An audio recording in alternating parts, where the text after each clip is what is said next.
Roman Polanski claims that he actually had a very disturbing and chilling thought the last day that he saw Sharon, that it was going to be the last time that he ever saw her.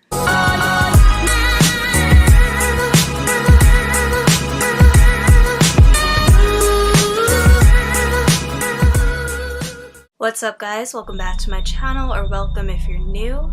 For today's video, I'm going to be continuing with my real curses behind the scenes of horror movies, which I just started. We're now on the second episode of that series, and the supposedly cursed movie I'm going to be talking about today with you guys is the curse behind Rosemary's Baby. So there was an article published in Vanity Fair last June, so June 2017, and that's weird.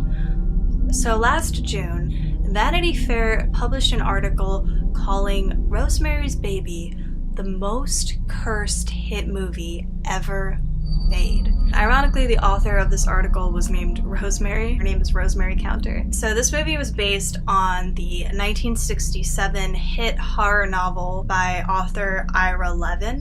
And in 1968, the film Rosemary's Baby was released, directed by controversial director Roman Polanski and starring Mia Farrow as Rosemary. I'm sure most of you guys are familiar with Rosemary's Baby. Basically, the movie is about a Christian woman who is pregnant and living in New York City with her husband, and she comes to find out that her neighbors are part of a satanic cult and that the baby she's carrying is the Antichrist. And the film was a huge success at the time of its release. Pretty much everyone involved, the producers, the composers, the actors, the director, everybody received such high praise for their performances, for their work on this movie. They were just all on their A game. Like, everybody performed like the best of their careers pretty much with this movie. Film critic Roger Ebert even went so far as to say that Roman Polanski outdid Alfred Hitchcock, which I cannot think of a single higher compliment you can get as a horror movie director. First of all, being praised by Roger Ebert, but also saying that you outdid Hitchcock. Like, it doesn't get any better than that. So weird things started happening to everyone involved with the creation of the movie pretty much immediately after it was released. Almost everybody involved was getting constant hate mail, mostly from Christian groups and religious groups, because the film was considered to be very controversial at the time and kind of offensive to Christianity. So everybody was just getting bombarded with hate mail constantly. People thought that the movie was like literally made by Satanists, or like to promote devil worship and things like that. So the producer William Castle was actually getting physically ill from the anxiety and worry over getting these letters and getting all of this hate constantly. It actually got so bad that he developed severe kidney stones and had to be rushed to the hospital. So these kidney stones were so intense that he actually started hallucinating scenes from the movie in the hospital and was yelling, "Rosemary, for God's sake, drop the knife," which is a line from the movie. It was just very scary. Obviously, he was terrified. He did eventually recover, barely, from what I've read. I don't know if that means like he had health issues after that or he almost died. I'm not really sure what that means. He never made a hit movie again. Okay, now, just a heads up for this next individual, I'm probably gonna mispronounce their last name, so my apologies in advance for that. But the composer, Christoph Komeda, died tragically in 1968. The details of how he died are still not clear, but Roman Polanski has recounted this. He says that in autumn of 1968, then 37-year-old Komeda was roughhousing at a party when he fell off a rocky escarpment and into a 4-month coma. Now, what is very creepy about this is that is exactly what happened to Rosemary's friends in the book. The witches killed Rosemary's friend that were like suspicious in the exact same way that Komeda died. And Komeda never regained consciousness. He died in Poland the following year. So now we get to the big one. Director Roman Polanski was married to actress Sharon Tate.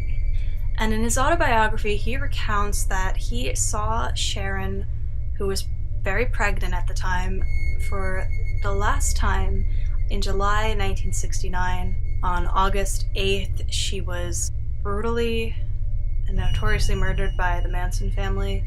It's probably the most sensationalized, famous murder, I would say, in American history. Roman Polanski claims that he actually had a very disturbing and chilling thought the last day that he saw Sharon, that it was gonna be the last time that he ever saw her.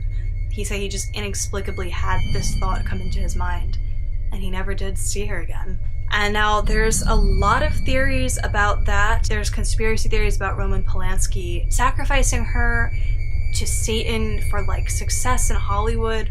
There's all sorts of theories. Even though I'm not going to be going into the conspiracy theories surrounding Roman Polanski in this video too much, I did just want to mention, to clarify this, you know, there was an undeniable resemblance between the character of Rosemary and Roman's wife, Sharon Tate. They're both young and pregnant, and Rosemary's husband in the story is an actor, and he willingly sacrifices his wife and his child for success in Hollywood. So that is where that whole theory about Roman Polanski started. And I just realized as I'm editing that I didn't really make that clear, so I just wanted to insert this to kind of paint the picture a little bit better for you guys. And I can make another video on that if you guys want, but I'm not going to go into that today because I feel like that's kind of like a separate topic from this. But kind of to segue into the last thing I want to mention, at the scene of the crime where Sharon was murdered, there were all sorts of things written in blood on the wall, including the words Helter Skelter. And now the Beatles actually recorded a song called Helter Skelter on the White Album. And if you guys didn't know, apparently the White Album was mostly written at this, like, mass Indian meditation. So the Beatles were there, and Mia Farrow was also in attendance at this meditation where they wrote this album. It may not seem that weird, right? But when you consider the fact that this album was written in the presence of the star of a movie about the birth of the Antichrist, whose director's wife was brutally murdered by a cult, this is where it gets mind-blowing to me. And this is honestly part of the reason why I really do believe in this curse, because this is just like way too weird. A little over a decade later, John Lennon was assassinated across the street from the Dakota, which is where Rosemary's Baby was filmed. I never knew this until just today. Like, I just found that out today when I was researching for this. That is just so weird. That's so creepy. That's just like, ugh. I knew about, obviously most of us knew about the Manson killings, but when you think about all these things tied together, it's just like, groups of people don't often have bad luck like that, you know? So that's it for today's video, guys. I hope you enjoyed it. Like I said, this was the second episode in this series. If you haven't seen my first episode, it's where I discuss the curses behind Poltergeist and The Exorcist. I'll put a link or a card at the end of this somewhere. I'll put a link in the description down below. It'll be somewhere. If you haven't seen it, you should go watch that one. And I will be putting up a part 3 on this series. And by then, we may be getting into the vlogs, which I've mentioned in the past 2 videos. I'm going to be doing some paranormal themed vlogs coming up, which is something new for my channel. I haven't done any vlogs on here, so I think it'll be really cool, and I think you guys are going to love it.